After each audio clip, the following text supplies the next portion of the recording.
That is some terrifying alien shit right there. Can you please explain to the listeners what are you watching right now? I'd rather not. Hi there, this is Alex speaking to you from the editing room. I just wanted to let you know that the audio quality of this episode is not quite up to our usual standards. We were 3 people sitting around one mic talking, and that is not the optimal solution. But the topic is hilarious and the conversation was amazing, so we're publishing this episode anyway. We hope you enjoy it, and next week we're going to sound much better. Welcome to Electric Enthusiasm, the podcast where we celebrate unironic enthusiasm. You and me, baby, ain't nothing but mammals. Hello, my name is Katie Coble. And I am Alexander Gibb, and I am so excited to get into some animal sex. Yeah! Get into it. Get into it. Mm-hmm. Y'all would like to introduce yourself, my love? Yes, hi, my name's Joe. I'm a former guest on this wonderful podcast. Yeah, our first guest that was good enough to actually invite back. Those Oh, other really? people, they all suck. Yes. Yeah. Encore! Yes. Our first Richarding guest. Yes. And we should also say that this is a very special episode of Electric Enthusiasm, because if you're not watching this on YouTube, we're actually in the same room together. Oh my god! So I imagine this is going to be the most difficult audio to edit of all time. Yeah. It's going to be great. I'm so excited. Let's do it. So, Alex, can you please tell us how this works? Yes! In each episode, one of us presents a topic that they know a lot about, but the other host does not, and then tries their level best to spread that enthusiasm to the other host and to you, the listener. Of course, this episode is going to be completely different anyway. We're already blowing up the concept completely. Sometimes we get someone like today, who are super excited about something that one of us that's new knows nothing about, and the other one new knows a lot about. Too much, honestly, too much. And then we have the moment of where we nerd out about enthusiasm itself and talk about why it matters and how you can live a more enthusiastic life. Because we think the world needs more enthusiasm. And you should share your enthusiasm with us on our website, electricenthusiasm.com, or our Instagram, @electricenthusiasm. Tell us what you're excited about these days. You could even plain old send us an email at electricenthusiasm.com. There we go. I never say that bit. No, I thought I'd leave it up to you. What are we talking about today, Kate? Today we are talking about something that I have invested a lot of brain space into for absolutely no reason. We're talking about animal mating habits because I know so many and I don't know why. It's a topic of conversation that I bring up at random moments. My favorite one recently was at a pizza restaurant with my dance partner, Rusty, and some new friends, very new friends. I'd never really hung out with them that much before. And Rusty was like, "Hey, Katie, do the animal mating habits thing." And basically goaded me into sharing all of my knowledge, which is a lot, apparently. How else are you going to break the ice with new people if not by talking about animals having sex, right? It's just so fun. What other ways are there? So I thought today we are going to do something slightly different. We are going to do a game show. This is the actually version of Electric Enthusiasm. For those of you who don't know, actually is a YouTube game show. I think it's hilarious, in which the host will say a sentence in which one thing is incorrect, and the guests have to correct me by saying, actually. So, for example, this is one that I checked with Yo earlier. The beta male cuttlefish will camouflage themselves as rocks or other ocean detritus to sneak into the alpha male's harems so he can mate with the females. And then if you correct me, you would say... Actually, no, the male cuttlefish actually disguises himself as a female cuttlefish to kind of sneak in. Boom! 1 point for Joe. Yay! That's some drag right there. Yeah, exactly. Cuttlefish drag. That's amazing. And the common term for this is the sneaky male cuttlefish. Yes. But they are very sneaky. Very sneaky. Yes, we have them at the place where I work. They're extremely sneaky. Do they have actual little wigs and makeup? Or... Well, do you know what they do? They change color. They do. It's so awesome. And they will also hide their male tentacles to disguise themselves more effectively as a female. So they tuck. They don't wear a wig, but they will tuck. Yeah, they'll actually do a male tuck. That is hilarious. I did not know that. So that's how the game works. Okay. I will say something incorrect, and you guys have to correct me by saying, Actually, Okay, two questions. Are there points? yes, I will Okay. be keeping So track you of the can win. points. I cannot win. Second question, will we get sued? I don't think so. This Okay. is an homage to the Yes. show. Okay, good, Homage. good. Okay, are you guys ready for the first Probably one? not. But let's do it Absolutely anyway. not, but let's go. I have tried to avoid some marine animals, so I figured that's where your advantage might Oh, be. come on. But also, there are some really great animals in the ocean. So Yeah. I've got there are 4 potential points to win here, and then we have 2 bonus points for the picture round. Ooh, All right. I love that you're showing pictures on a podcast. We're gonna put those in the script and Yes. like refer to like Exhibit A, Yeah. Exhibit Yes. B. And They then will you can be- go look at them there. Exactly. Awesome. On electricenthusiasm.com. .com. Okay, are you ready for round 1? Question Yes. 1. Hit us. Yes.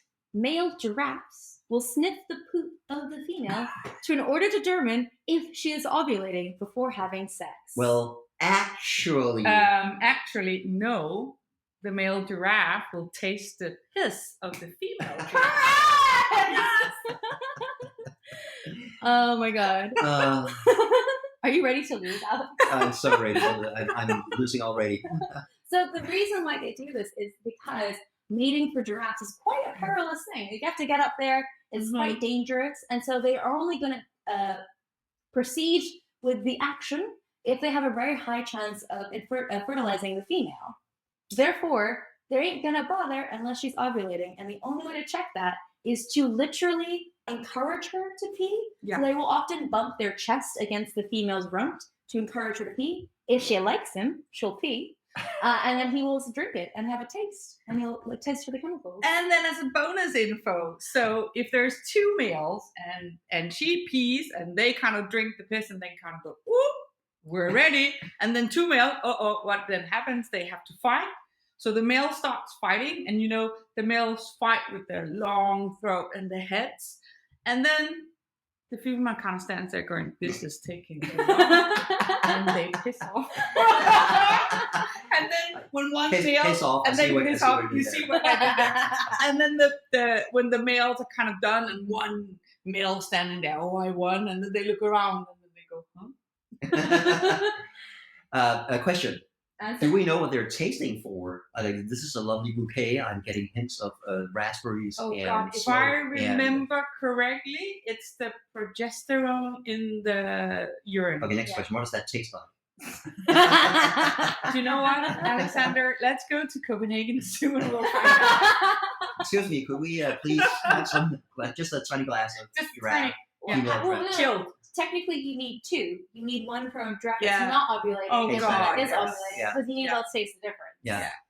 Can I just, by the way, Yes. this is how doctors used to test their human patients for diabetes. Because the By people that Oh, taste yeah. sweet. Exactly. Ah. Just saying. Oh This is God! not- I'm so happy I'm not like a doctor. Exactly. You're an animal doctor in this kind of. Well, no, I'm not, but that's fine. No, She's laughing. no, she's already laughing. Oh no. Question 2. Barnacles have the largest penis to body ratio in the entire animal kingdom, with their penises being 4 times larger than their actual bodies. Well, actually, it's probably like 8 times something. It is true, Yeah, right? Alex!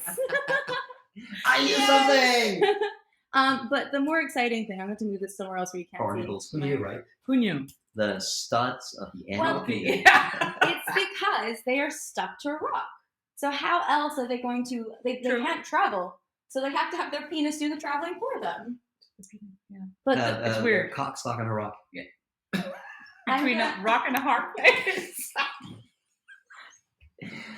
Oh, dear Lord. But so basically, I know all these facts just because.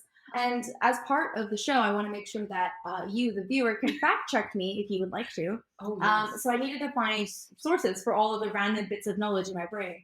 And in doing so, I found a source about the barnacles having a penis 8 times larger than their bodies. And I found this sentence, which I'm now going to make Alex read. Mm-hmm. How, you might ask, does one measure the penis of a barnacle? I will tell you. To measure the relaxed penis, Neufeld just pulled it out and assessed it under a microscope. I kind of see where this is going. Yeah. And assessed it under a microscope. To measure one in all its fully extended glory. He needed the following contraption: a system of pulleys, which controls an open bottle, which leads to a rubber tube, which is connected to a hypodermic needle, which feeds into a capillary tube, which is glued to the base of a severed barnacle penis. Oh no. All of these elements are full of seawater. By using the pulleys to raise and lower the bottle, you can control the pressure in the needle and carefully pump a specific amount of water into the penis. The team describes it as a gravity-fed pressure system for inflation. It's as if Rube Goldberg built a flying device. Okay. Does the listeners know what a fluffing device is? Would you like to explain? Do you know what a fluffer is? If your pillow has deflated and somebody comes Oh, in. of course, Yeah. Alex. Yeah, of Fluffing course. pillow. Yes, Your yes, pillow. yeah. We'll stay with Um, the pillow. Can I just say that is some Ig Nobel Prize worthy material Oh my God, right it there. is. That did Right? not get him an Ig Nobel Prize. I don't know why would. I mean, That's amazing. maybe- When was this? Do we know? No, we don't know. Yeah, I mean, it was in my sources. Let me pull up. No, not that one. That's the crickets. How do you wake up in the morning and go, today I'm going to construct a You know what device I'm gonna do for today? inflating barnacle penises? Yeah, It's going to be a good day. It's gonna be a wonderful day. The article that I read is from 2013, Okay. but I don't know when When, the specific okay. study was. Oh God, but it's Fact, so say it. wonderful. 2013. Reference Okay. is 2013. So cool. So cool. Not weird at all. No, not at all. Damn, I need to get weird. Okay, cool. Also, we're tied. Very exciting. This one I feel like is a little bit in your category. I feel like you're probably gonna know this one, but it's also one of my the favorites. pressure. Oh my God, yeah. Speaking of pressure, we're going underwater. We're going to the deep sea. Okay. As you know, the anglerfish. Yeah, she knows this one. Oh, yeah, live maybe. in the deepest, darkest pits of the ocean, and it's really hard to find a date down there. So once a female and a male find each other, they stay together forever by holding hands. Well, fists. Actually, it's called the clingy boyfriend. For a reason. So actually, the male sinks its teeth into the female, and the female absorbs the whole male. Mhm. They merge. She absorbs him, and that's it. That's so romantic. So the female, what you're picturing in your mind of an anglerfish, right? Big, scary teeth, With the Lions. lantern Yeah. hanging off the their forehead. Finding Yeah. Nemo scary creature. Yeah. That's exclusively the females. Uh-huh. The males are Yeah. pathetic little shrimpy things. They don't really have a digestive system. They're about like these big. They're really teeny tiny. Huh. And their whole purpose in life is just to smell out a female. Like the only thing they can't survive very long without one. No. So when they find a female, they bite into her, and she releases an enzyme and literally dissolves their body until all they are left is a pair of gonads Yes. for her to use at her convenience. Yes.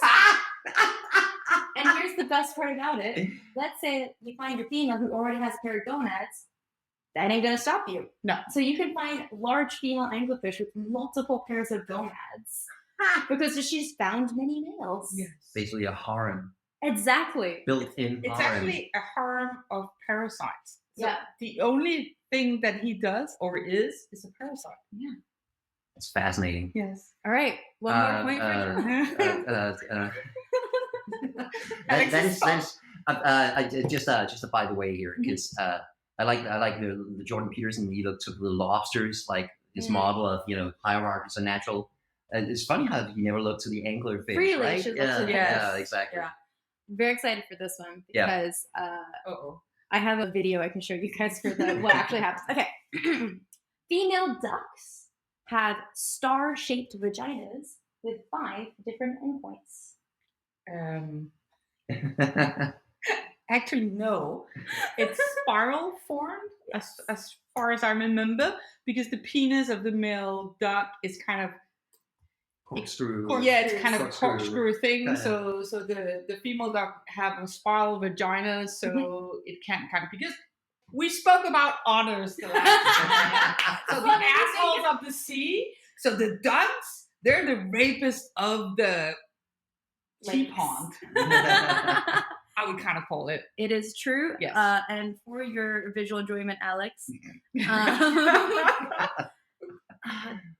This is a female duck vagina, Then it's basically like corkscrew. but no. That's what the male penis does. Look.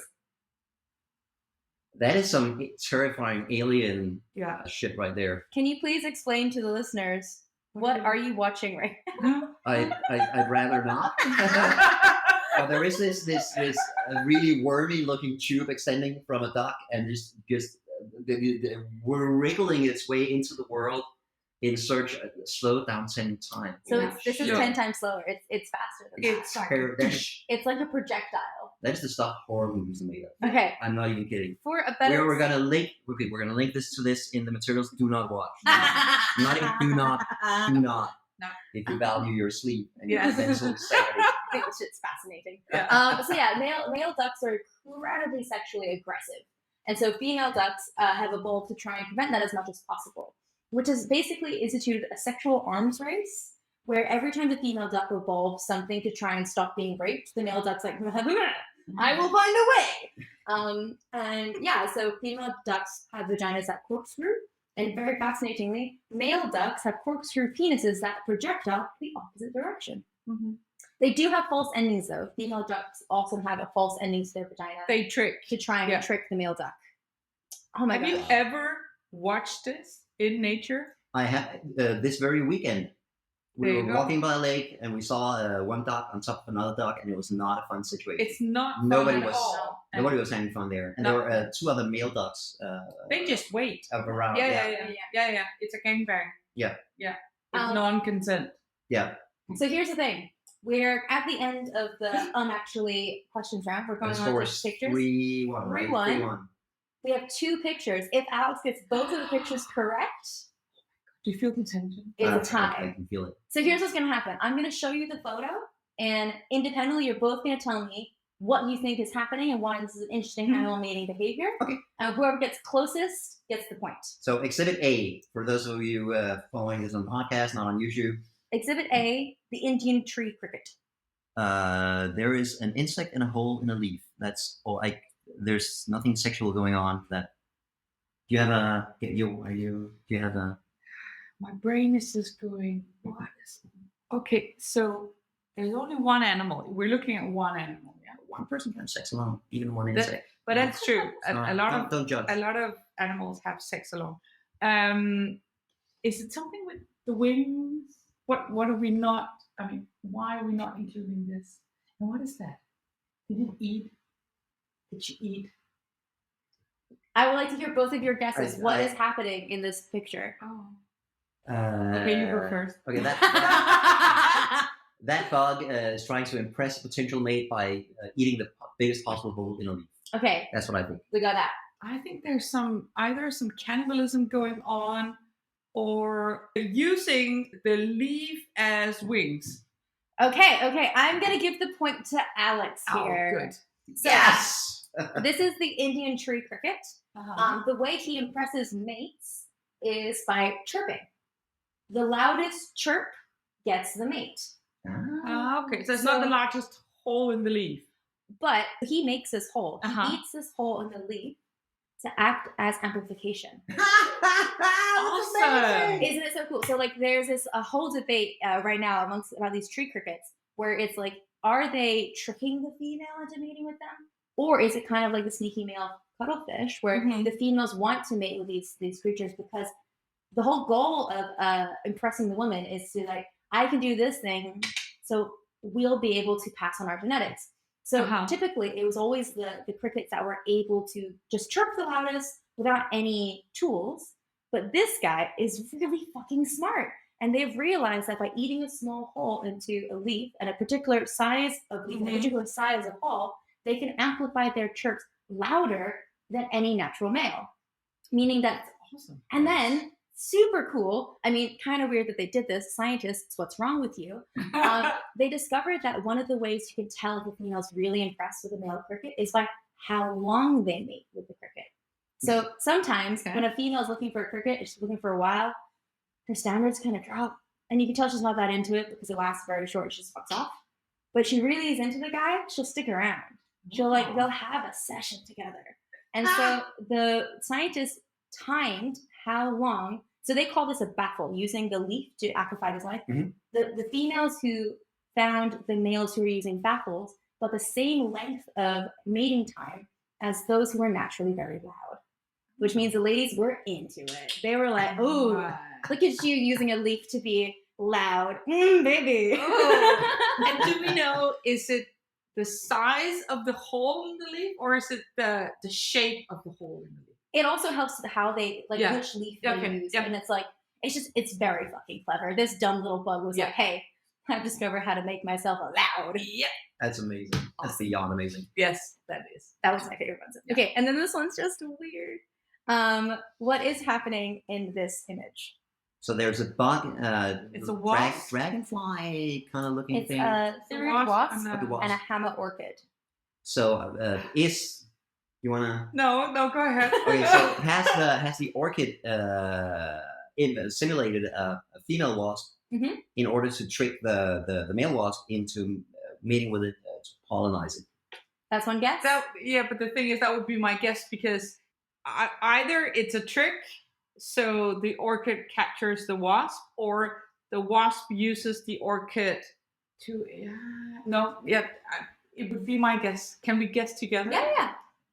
You're both correct. Awesome. So this section of the hammer orchid here is also sometimes called the warty hammer orchid. Mhm. Is very, very sexy. It looks a lot like the female of the Yeah. species, and that's essentially what happens as the male wasp way. lands on that What? aspect. Because they're beating their wings, it causes an updraft, and they smack into the pollen sac, and they use as a pollinator. But really interestingly, this orchid has to plan its bloom cycle with the wasp's mating cycles. Of course. So the wasp is smashed into the pollen carriers, like against its will. Yeah. Come here, have sex. Slam. But yeah, Now fly off and pollinate something nothing else. is for free, Alex. Come on. But my favorite thing, this is from Green Earth, which is a BBC show. We'll put this in the show notes. But there's a really great shot that they have where it's this one here. This is the female of the species. That is the plant. And you can watch as the male flies right on past the actual female of his species to mate with the plant, because the plant is Sexier, yeah. God, it's so good looking, that plant. It's such Yeah. a beautiful plant. There he comes. He's coming in for a landing. Landed. Yeah. Oh, I kind of feel bad for the female though. By the time She got some action. Oh, Got some action right there away. you go. Yeah, Okay, yeah. good. So I'm gonna say you got both picture grounds right, which means you now have 3 points. However, you got also one of the picture rounds right, which means you now have 4 points. Yay! Go on! Well, Everyone kind of saw that one coming. Yeah, Well, I'm not surprised. no, yeah. I did not get blown out of the water. I count that as a No. moral victory. You held your own. Yes, you you held did, your you own. did, you did. Very impressed. I That's true. got into animal sex in a good way. So, you have some animal mating. Do you want to do it in the format of actually, or do you want to just tell us cool things? No, but the thing is, we did the game. I won. We leave it at that. I think we could go a few more rounds.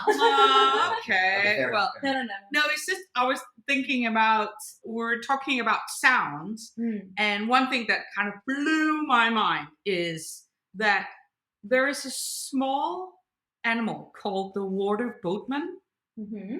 and they make the loudest sound in the animal kingdom.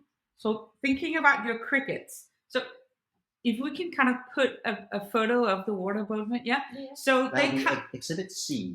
exhibit C. So they rub their love organs across their rigid abdomen. Don't we all? Don't we all? In the morning, we kind of go there. And they make the sound of 99.2 decibels. Whoa. Yeah. And So those things are tiny. and they're tiny. So what that's the equivalent of a freight train going past you. Come on, imagine. That's insane. They're That's tiny. insane. They're so how? They're so tiny, and still they make the loudest sound in the animal kingdom when they try to attract the female. Can I say it's a good thing they haven't figured out the leaf trick? that That will Oh my blow God, some could you eardrums. imagine Yeah. if one of them mated with that cricket? Oh my Yeah. Okay, no, we would just die in that sense. So okay. And then just one. I have a lot, but one, so which I really found interesting. So we all know clownfish, yeah? Yes. Sure. They're Finding cute. Nemo. They're Finding Nemo. They're cute. I think I know this one. But did you know that Possibly. possibly we don't know that they're all born males? Yeah. So they fight their way through the system. Yeah. So they fight each other on speed and size and everything, and then whoever males wins turns into one female. Only the strongest Only the can strongest be female. and the smartest Yep. can be female. And then she only mates with the second male. None other. That's it. Power. That's smart. Power couple. That's a power That's a couple. power couple right there. Yeah. So you're saying in Finding Nemo, what actually should have happened? Yes. So Okay. there's a lot of things about Finding Nemo that if you get into it, it's so not true. So yeah. So the clownfish, no, he would have. In Changed. Finding Nemo, what would happen is Marlin would, after his partner passes, Yeah. as the next alpha male in line, because he mated with her to produce Nemo, he would then become a female. Yes. Okay. The trans Yeah. allegory was really left out of Finding It's Nemo. the Yeah. transgender ideological leftist agenda, even creeping into our Pixar movies. Yeah. Yes. Okay. Mhm. Awesome. Yeah. I had so many questions. But Yes. The main one is how? How? Yeah. I mean, do they have both sets of genitalia, or do they grow that as they change sex, or I don't know. That's a good question. Okay. You know? Yes. So once the alpha female passes, it sparks a massive release of hormones in the next male in line, and they basically go through puberty. Got it. And it's quite a efficient process because of the sheer amount of hormones then pumped into their bodies. Okay. Okay, can we then just the last one? Yeah. No. We can do Because loads. then, We can do loads. We got okay. plenty of time. So This is I fun. read up on this because I've heard about it and I really didn't know the facts, so I read up on it. So the New Mexican whiptail lizard. Have you heard about this? No. No. There you go. So it's a hybrid of two lizards. Yeah. Mhm. Yeah. Mhm. So the hybrid have double the chromosomes. Hang on. Have you ever heard about this? No. I have not. Okay. They have double the chromosomes. Yeah. So they don't need males to reproduce. They can reproduce themselves. Yeah. Yes. They just do everything internally because they have double the chromosomes. Yeah. The funny thing is, because we're talking about animal sex, is so they don't need the males to reproduce, but they do have simulated sex just for the fun of it. That's And that's amazing. rare Yeah. in the animal kingdom, just to have sex for fun. Yeah. Besides the bonobos. Bonobos. I was just gonna say But- bonobos. But they're rare also. So this the New Mexican whiptail lizard, they have simulated sex, and scientists have discovered that when they have simulated sex, they have more babies than the ones that not have simulated sex. So they have simulated sex with other female. Just for the fun of it. Okay. Awesome. Yeah, why not? Why not? I mean, yeah. Yeah. That's so cool. And But that's the only animal I've found that have the double chromosome. Yeah, I've not heard that. And my before. mind kind of went, how does that happen?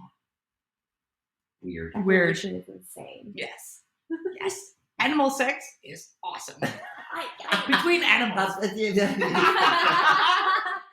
I was trying to think the other day, why do I find this stuff so fascinating? And I think it's because it's something that has to happen, right? In order for the species community, you have to have a mating ritual of some kind. And they're always very specific to the environment and the species. Mhm. I think the female anglerfish is a fantastic example of the environment you're in has really forced your hand here, right? The likelihood of you running into someone of the opposite gender, of the opposite sex, of the same species in the deepest pits of the ocean is basically zero. So you do need to have them kind of on you at all times, clingy boyfriend style, right? Yes. And so I just find it so fascinating to see how each individual species has come up with a solution to these really fucking weird problems. And I find it so fascinating. And it also makes everything humans do seem really vanilla Yeah. in contrast. Absolutely. And there's no kinky sex that can like wake me out anymore because I'm just like, they drink pee. Yes. Like they willingly drink pee. And I know humans do that too. I'm sure there's one out there. No kink shaming here on this podcast. No, not at all. No. But yeah. Fascinating. Yeah.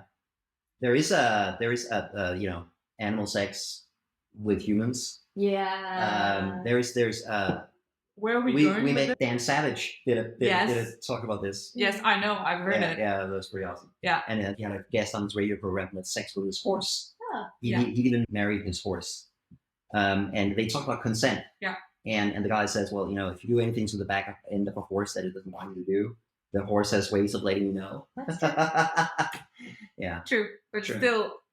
Okay. Do you hear that? I've Have you heard this? No, I haven't. Okay, so they're talking about all this, and Dan Savage is trying to keep an open mind about this guy who has sex with a horse.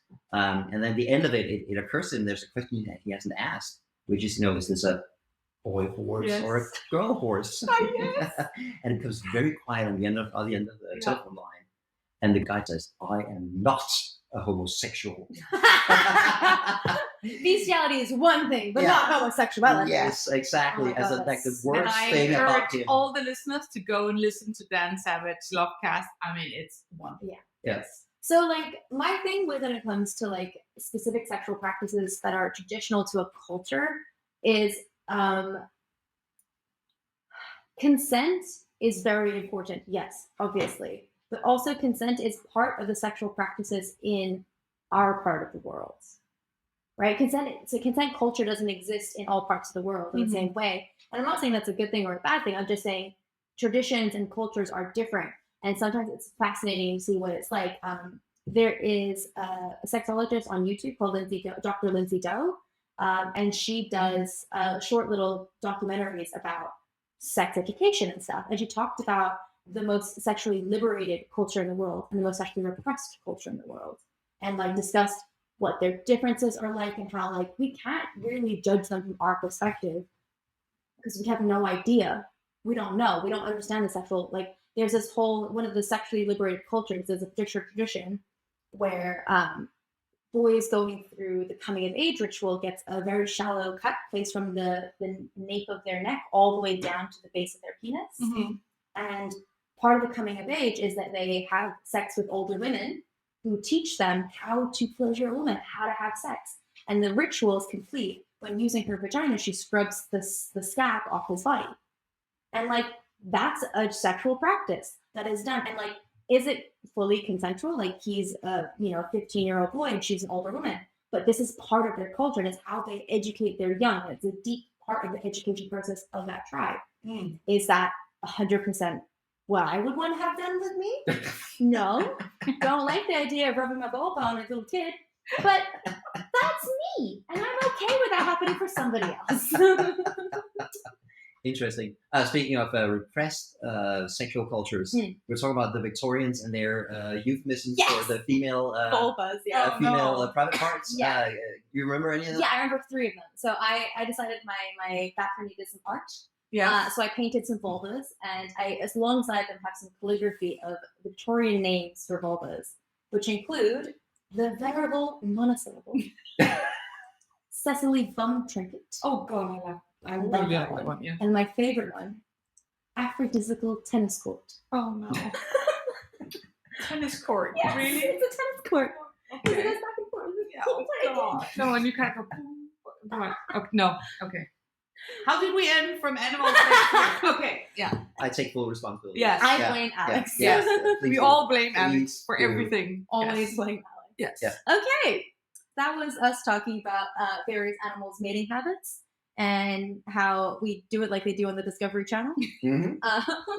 Alex, you are pretty much our only non-enthusiast about animal mating habits here. Yeah. You kind of got like attacked on either. You had animal mating habits in stereo. Yeah, today, yeah. So, how do you feel about the topic of conversation. I got way more into animal sex than I thought I would. Oh, yes. No, seriously, my mind was blown several times. Yeah. It's just fascinating. Nature is fascinating, and there's just something, as you're saying, intrinsically interesting about this. You know, you can talk about their feeding habits, and that will still be cool. Their mating habits, that's really cool. So yeah, this is so cool. Do you have a favorite from today? I did the anglerfish. I think it's just because again we're approaching sort of the alien. I mean, it's a biological phenomenon that is so far removed from our experiences of sex, right? Being actually absorbed into the body of another. That's what he looks like. Yes. By the way. That is A little sad parasite male. Yeah, Look wow. at the size difference. wow. It's like 1% over less in the size of the female. Yeah. So yeah, I think that was probably my favorite, but they were all amazing. And I just want to say that in spite of your best attempts, I still like otters. I still like ducks. You cannot change that. I do know that they're problematic. You could say, Yeah, at least. but I choose to still like both otters and ducks. What animal are you gonna fuck up for me next? If you come after dogs, we can no longer be friends. Oh, what? We could. Yeah, we could. But, We could. We don't need to. No. Alrighty, Katie. So where should a person go to learn more about animal sex? So I will. I will Please share. don't Google him. If you do, That's Google with safe search Yes, turned off. yeah. Risky click. Yeah. Risky click. Yeah. I will share all of my sources for all of the facts I had in the links. I will also share the series of videos made by Zay Frank called True Facts About, and then insert animal name here. He does general true facts about all of the animals, but inevitably at some point always talks about how they mate. Awesome. They're really funny, really, really great ways to learn about different animal behaviors in general. So, dear listeners, what did you think about me and Joe's various animal mating factoids for you? If you have any questions, or if you know of an animal that we did not mention today, Yes. I would love to hear about it. So both of us will be looking at the comments on the website and on Instagram and on YouTube, wherever they might be, to hear about some new animal mating habits we might have. So check out our Instagram at Electric Enthusiasm and tell us. We have a roundup from previous episodes because we had dinner together and I had a Danish Christmas dinner. My favorite part. Today is May 24th. Exactly. And Christmas in Denmark is on December 24th, so only 7 months away. So we thought we should. My absolute favorite part about it is that we didn't tell Joe it was happening. No. So she just walked in the room. We're like, "Merry Christmas!" And I was like, it smells like Christmas. And then they were like, oh, Merry Christmas. And I was like, everybody's joking. And then I looked at the food and said, are you making a Christmas dinner? And we were not. It was good. kidding. It Yeah. was good. So what do we have? So we had the caramel potatoes. We had duck. I made the exception of my very last vegetarianism to eat the duck tonight. The pickled red cabbage, the potato chips, which were your reaction to the potato Which is chips weird. was hilarious. It is, I should say for the listeners, it is regional. Yes. In some parts of very. Denmark, a Christmas dinner must include, I mean, we're talking plain old bog standard potato chips. And in other parts of the country, it would be super weird. Yes. I've been to the parts of the country where they do it. I actually like it a lot, and I included this one, but yours was a little. I'm kind of into it. Yeah, there you go. Kind of into There it. you go. Yeah. It was a lot of potato. We had two different types of potato chips. I will say though, the MVP on the table by far was the sauce, which was like a white gravy with brown food coloring in it to make it brown, which was hilarious. As a Danish specialty product is basically the syrup and sauce coloring that we put in to make an otherwise bland sauce just dark brown. But it tasted so good. Thank you so much. It was the MVP on the table. I never thought I would say this, but the gravy on the caramel potatoes was legit fire. I was not expecting that. I thought the caramel potatoes would be a little bit too much. They weren't. It wasn't a very sweet caramel. It was a nice bitter caramel. And it was so good. It was very good. So glad you liked it. So yeah, our roundup is that we talked about Christmas and now I ate it. And it was great. I'm so happy. Yeah. And there was even a Christmas present. There was. I got a Christmas present. And in fact, themed along the podcast because those nudibranchs. Yes. Yeah, it was a mug painted with nudibranchs. I will say that as a listener to the podcast, you probably noticed that Katie is easily excited. But getting that mug is the most excited I've seen her yet. It was so cool. I wasn't expecting a present. Always loved I it. wasn't expecting Christmas, so there we go. 2, I love nudibranchs. They're so fucking cool. They are. And I love mugs. Who doesn't want a mug? Mugs are great. I Mugs are agree. great. Beautiful nudibranch mugs are the best. Yes. Yeah. Also, we do have one other roundup from the previous episode. Our last episode was the one on Ella Fitzgerald. And Katie knows a lot. Apparently everything. Some might say too much about Ella Fitzgerald. No such thing, sir. No such thing. And I got to benefit from a lot of that. I learned a lot about the show. And then we challenged the listeners to see if there was somebody out there who might know a fact about Ella that Katie didn't already know. Yeah. And not only was there, it was a Copenhagen-related fact. What? Yeah, so Martin last time, who was a swing dance teacher in Copenhagen, it's fantastic, wrote to say that Ella actually lived in Copenhagen for 3 years. No. She had an apartment out in Klampenborg. Really? Yes, she lived there, used it as a base for her tours in Europe. She really enjoyed her time in Copenhagen, according to this newspaper article he linked, especially because there was a lot less overt racism here at the time. She got a Danish lover, who of was course. apparently scandalously young Ooh. at that age.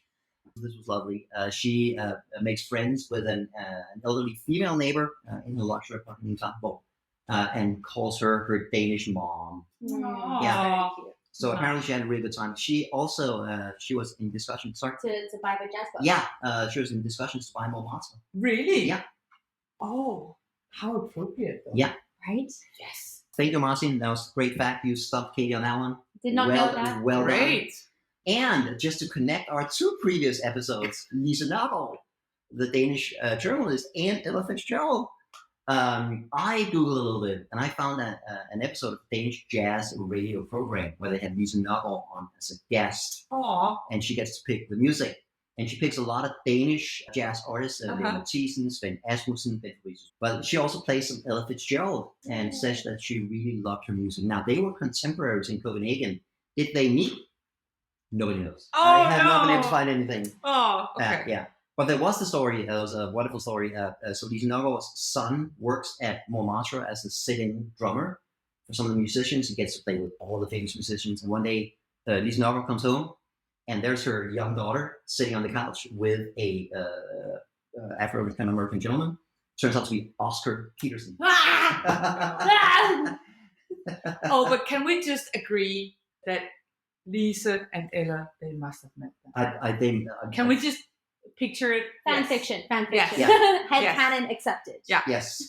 So that was an Ella fact, and then a connection to the episode before that with Lisa Nørgaard. Awesome. Love it. Yeah.